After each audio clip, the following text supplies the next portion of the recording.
नाव जितेंद्र गुलाब अवघडे. मानविधान 258 मानविधान मतदारसंघातून उभा आहे. उमेदवारी लढवण्याचं कारण एकच आहे, जी शेतकऱ्यांची धोरणं आहेत, अल्पभूधारक शेतकरी जे 60 वर्षावरील आहेत, त्यांना प्रति महिना शेतमजुरांना 5,000 रुपये पेन्शन सुरू करण्याचा प्रयत्न माझा राहील. राहिला दुसरा विषय, की तरुणांना जे बेरोजगार तरुण आहेत त्यांना व्यवसायाची संधी उपलब्ध करून देण्याचा प्रयत्न राहील.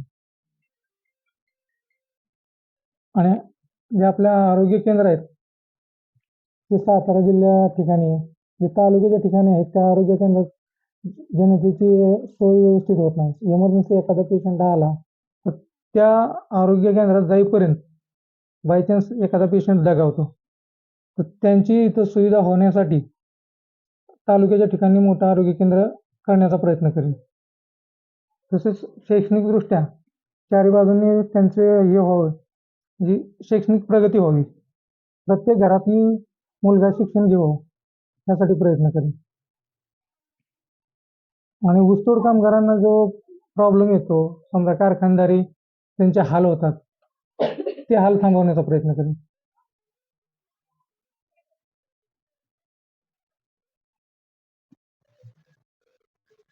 मी ऑल इंडिया महिला एम्पॉवरमेंट पार्टीची महाराष्ट्र अध्यक्षा सौ सुनीताताई मोहनतूप सौंदर्य. आज मान तालुक्यामध्ये उमेदवारी म्हणून जितेंद्र अवघडे यांना आम्ही ऑल इंडिया महिला एम्पॉवरमेंट पार्टीच्या वतीने उमेदवारी दिलेली आहे. आणि ही उमेदवारी देण्याचं कारण असं आहे की मान तालुक्यामध्ये आताच नाही की आम्ही पहिल्यापासून काम करतच आहोत. ऑलरेडी इथे ऑल इंडिया महिला एम्पॉवरमेंट पार्टीच्या वतीने दुष्काळग्रस्त गावांना बोरवेल देण्याचं काम आमच्या पार्टीने केलेले आहे आणि इथून पुढेही करत राहणार आहोत. आणि ज्या महिलांच्या हाताला काम नाहीये, ज्या बेरोजगार महिला वर्ग आहेत, तरुण वर्ग आहेत, त्यांच्या हाताला काम देण्याचं आम्ही काम करणार आहोत. अन्याय अत्याचारावर आमचे पार्टी काम करते. आणि आमच्या ज्या राष्ट्रीय अध्यक्ष आहेत डॉक्टर नोएरा शेख मॅडम, हे त्यांचं स्वप्नच आहे की बिझनेस व्हावा आणि मुलांची आणि महिलांची प्रगती व्हावी आणि कुठेही महिलांवर अन्याय अत्याचार होऊ नये.